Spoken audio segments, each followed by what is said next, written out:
ठाकुर प्रताप सिंह जिंदाबाद जिंदाबाद जिंदाबाद। ठाकुर प्रताप सिंह जिंदाबाद जिंदाबाद जिंदाबाद। हमने के नेता कैसन हो? प्रताप भैया जैसन हो। हमने के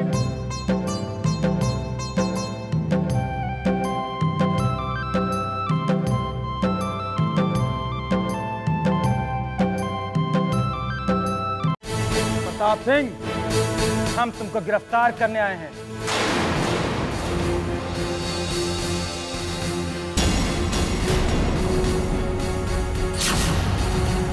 वारंट बा आपके पास?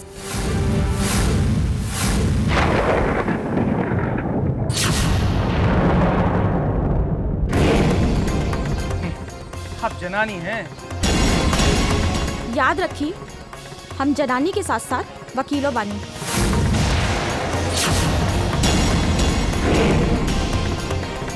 हमसे ज्यादा वकालत ना पाएंगे।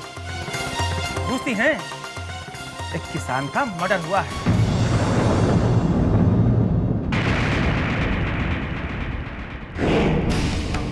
मोट कपड़ा, मोट दीवान, ज्यादा गर्मी देला का। हाँ, सनीचर है। तोर गहरा तोर कपार पे सवार है। 48 घंटे थाने में रहोगे ना, तो सारी चर्बियां उतार दूंगा।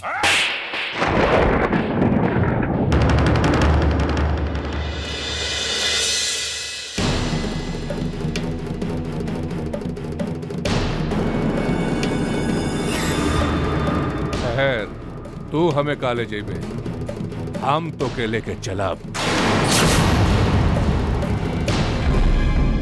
पुलिस पे हाथ उठा के प्रताप बाबू बड़ा भूल कर ले पड़े हैं। अच्छा तो चलिए, अभी चलिए यहाँ से।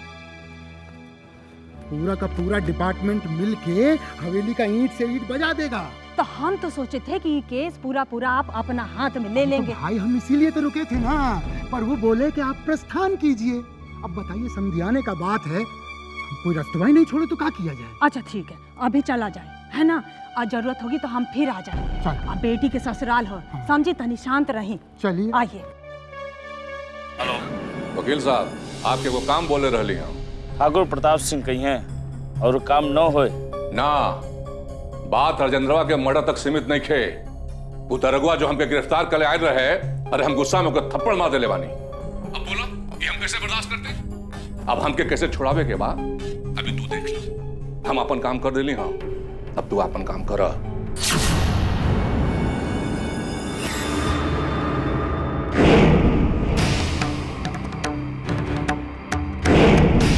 शंकरवा, चल।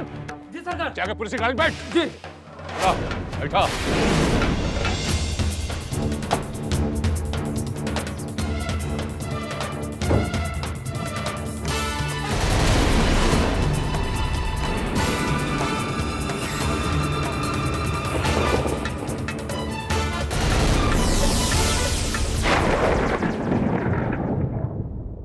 आज हवेली के बाहर हम गइल रहती तो हमरा के मालूम हो जाए कि प्रताप सवेरे सवेरे एगो किसान के मर्डर कर देले हवन। अब मुंशी जी के भी हो डरा धमका के कहले रहलन कि गोद भराई के रस्म के बाद तक ई खबर केहू के हवेली में मालूम ना होए के चाहिए। बाकी अम्मा, प्रताप के सोच तो अपरंपार बा।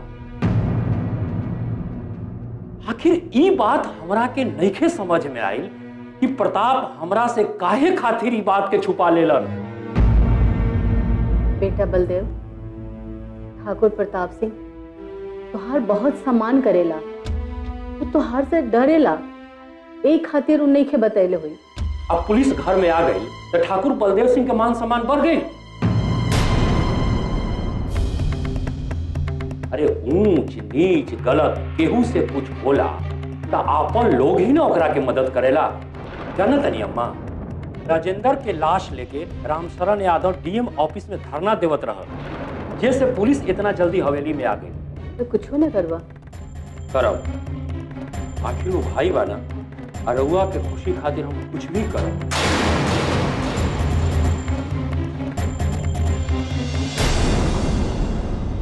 तरफदारी ना कर रहल बानी, पर बात तारीफे के बा। छुटका दरोगा बड़ा काम कर दियल, ठाकुर प्रताप सिंह के बता देले कि पुलिस के पावर का होला। हाँ, उनका पकड़ के थाना ले ले। 2-4 दरोगा ऐसे हुई जाए तो देश सुधर जाए।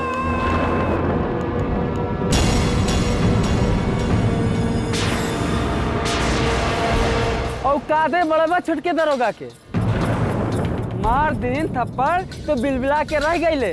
हम तो आ रहे बहनी वही देख के ठाकुर साहब ले जाते रहे पुलिस के थाने। मर्डर केस में फंस गए ना। बड़बड़ घोड़ी 2 गोइल, छोट घोड़ी पूछे कितना पानी। तुम लोग बतिया रहे हो यहाँ पर बैठे बैठे, अभी भौकाल नहीं देखन बा। अरे पता चल गया ना तो ये दौड़ा दौड़ा के मारेंगे। अम्मा हमरा की समझे में नहीं किया आवत कि राजेंद्रा गोली मारे का जरूरत रहा। तो कोनो बातचीत से हल ना निकल सकेला।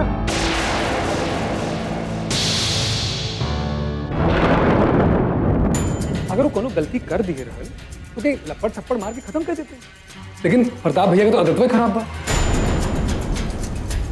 कुछ ना कुछ करके सब समय हमनी के परेशानी में खड़ा करता। रणवीर, प्रताप तो हर बड़ भाई बारन तो का हमके कम इज्जत करता नहीं। बड़ होना पे जो बड़प्पन होवे के चाहिए उनमें नहीं खेलो कि भैया पता नहीं कब समझिए कि उनके वजह से हमनी के कितना परेशानी होता। ठाकुर रणवीर सिंह, अगर तू परेशानी से दूर अगर होके के चाहता रहा तो हम तोरा से कोनो मदद लेवे खातिर नहीं खे तैयार बानी। और तोरा पास कुबत का है कि तू ठाकुर प्रताप सिंह के छोड़ा सकेला। अब अम्मा एकरा में परेशानी और कुबत की का बात बा। हमार भाई कोनो अनलगल काम करी और हम ओके खातिर भीतर घर में बैठ के बात ना कह सकीला। देख बेटा बलदेव, प्रताप सही वा की गलत ये हम नहीं खे जानत आनी। हम सिर्फ इतना जानत आनी कि प्रताप के कुछो भइल तो हम अपन प्राण त्याग देव।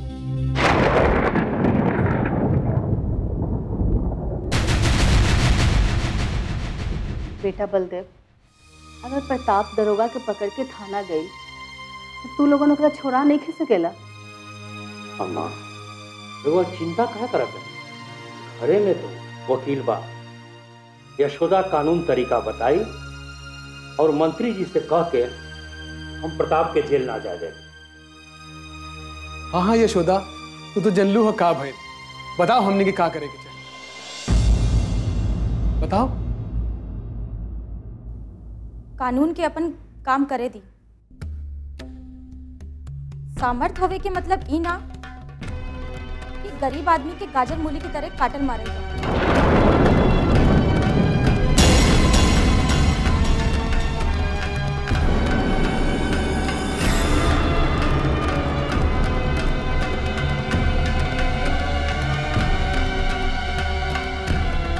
भैया जी यदि राजेंद्र के गोली मारले बाड़न तो उनका के बचाना गलत बात।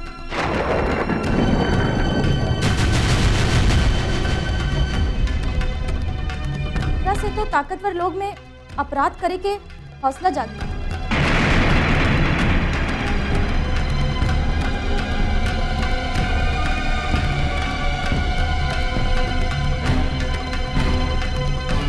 अब गरीब आदमी के जीना मुहाल हो जाए। रिश्ता तो पगला गई बाड़ो। नाता रिश्तेदार अपने रिश्तेदार के बचावलन कि फसावलन।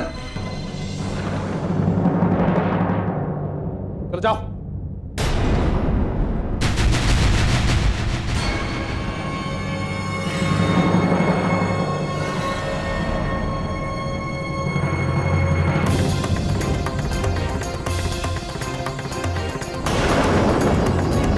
बेटा बलदेव, ये देश में औरों कोनो वकील नहीं खे का? अम्मा, यशोदा नादान भैया के माफ कर। और प्रताप भैया पर तो आपके आशीर्वाद, भगवान की कृपा से उन्हें कुछ ना हो। भगवान पर भरोसा रखिए। यशोदा,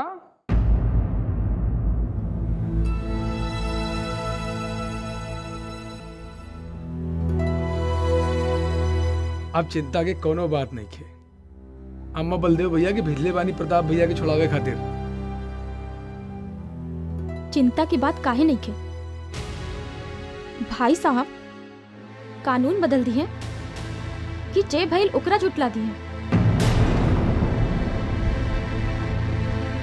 दरोगा के थप्पड़ मार ले बड़े और वो उ वक्त जब वो ड्यूटी पर रहे। ये सब का आप हल्के में काय ले रहे बानी? देवी जी ये हमार जागीर हो और हम है यहाँ के जमींदार और यहाँ के कानूनों हम ही है, समझ ल?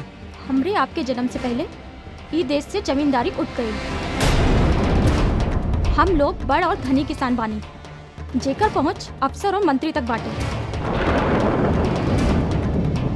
हम लोग बड़ बनत जरूर हैं पर कानून की नजर में हम बराबर हैं, बड़ नहीं। तो तुहार मतलब भाई कानून कहा था चोरी का हैं?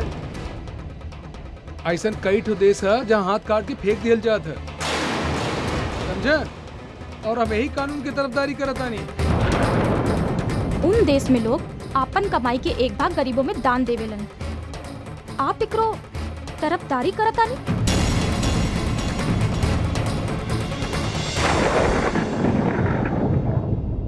मुंशी जी खबर मिलल का? हाँ मुंशी जी वैसे चला हम आपके अब ही लाइव सुनातानी पूरा अक्खा न्यूज। अब आप लोग सुनी समाचार महुआ चैनल के खरकट न्यूज। संवाददाता टीवी वाले पुण्य लाल से दरोगा आल रहल ठाकुर प्रताप सिंह के जेल ले जावे खाते प्रताप बाबू मारलन थप्पड़ एक तड़ाक से और एक बाद दरोगा के आंखी के सामने छागल अंधियारा। उस ससुरा थाने का रास्ता भूल गए तब प्रताप बाबू ओकर कुकुर निहन घसीड़ के सीधे गड़िया में बिठाइल के और ले गए थाना। बढ़ के ठाकुर बलदेव सिंह के कारण और जनता के भारी मांग पर ठाकुर प्रताप सिंह के कोर्ट बेइज्जत बरी कर देने। बेइज्जत ना पुण्यलाल, बाइज्जत बरी कर देले। ठीक बा? ठाकुर प्रताप सिंह जिंदाबाद जिंदाबाद जिंदाबाद। ठाकुर प्रताप सिंह जिंदाबाद जिंदाबाद जिंदाबाद। ठाकुर प्रताप सिंह जिंदाबाद जिंदाबाद जिंदाबाद। हमनी के नेता कैसन हो? प्रताप भैया जैसन हो। हमनी के नेता कैसन हो? प्रताप भैया जैसन हो। हमनी के नेता कैसन हो? प्रताप भैया जैसन हो। प्रताप भैया आगे बढ़ी, हम तुम्हारे साथ हैं। प्रताप भैया आगे बढ़ी, हम तुम्हारे साथ हैं। ठाकुर प्रताप सिंह जिंदाबाद जिंदाबाद जिंदाबाद। ठाकुर प्रताप सिंह जिंदाबाद जिंदाबाद जिंदाबाद।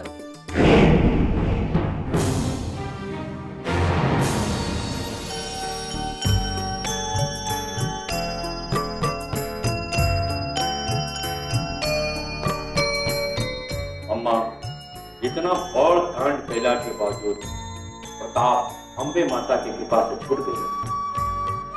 अम्मा तोहार और भैया का आशीर्वाद सदा हमारे ऊपर बनल रहे, बस और कुछ नहीं चाहिए। अम्मा जहां तक यशोदा का बात है तो एक बात सुन लो कि यशोदा अपने बाप से बड़ा बुद्धिमान बाड़ी।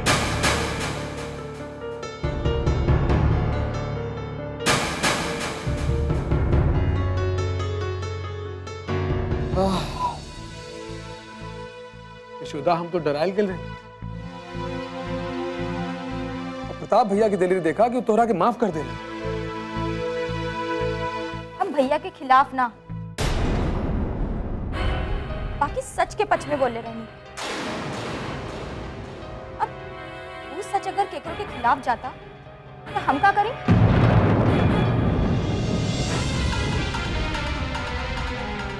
यशोदा कई बार ही होला कि कड़वा सच ना बोलल जाला और तू काहे बबूल की कांटा चबा के खून थूके चाहता रू?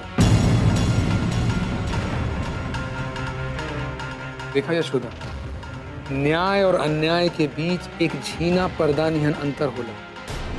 जौन न्याय एक के लिए होला वही दूसरे के लिए अन्याय होला। हम सब मनुष्य बान और लहू के लहू पुकारे। प्रताप भैया हमार भैया बान।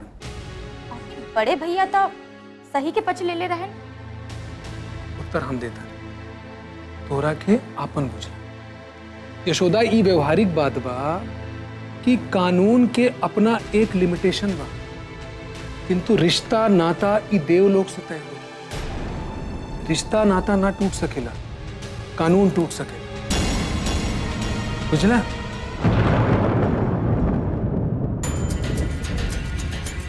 कई बार न्याय के खातिर अपन संबंधों के भी छोड़े के पड़ेगा।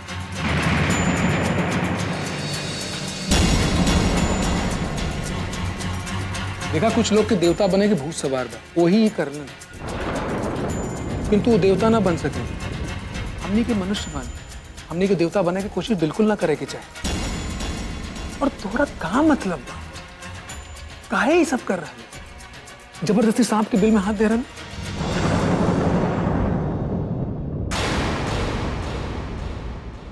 तब का सब लोग धृतराष्ट्र बन जाएं? हाँ, कौनो हर्जा नहीं।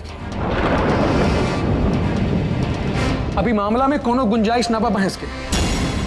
और एक बात समझ ला यशोदा, ई खानदान के जिम्मेदारी तोहरा संभाले के बाद अम्मा के बाद ई जिम्मेदारी तोहरे ऊपर आई। ठीक बा? ओकर जिम्मेदारी निभावे के देखा कैसे होई। रिश्ता सिर्फ कानून और परिवार के ना, समाज के भी होला। बुझला?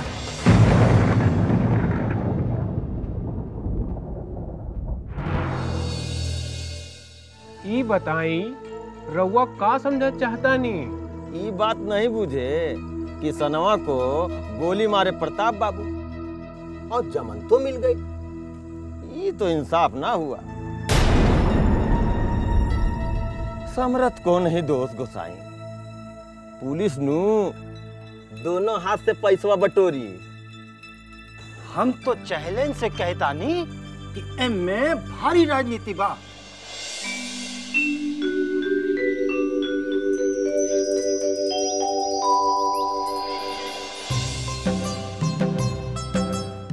मेघा ईका इतनी देर से आयल बानी? तो का करी का करी? इहो न सोचल कि हम का सोचे के बाद? सुना सुना सुना। चुप चुप चुप। एक तो जैसे तैसे तुम्हार चाचा के आदमी से जान बचा के आई नहीं है। 6 किलोमीटर दूर खेत में घुस के आई नहीं है।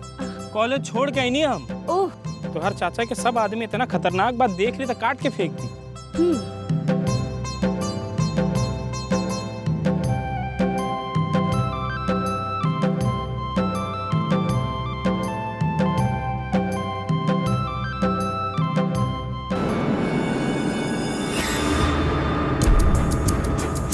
अरे ये तो ठाकुर बलदेव सिंह की बिटिया। हे भगवान, तुहार लीला अपरंपार बानी।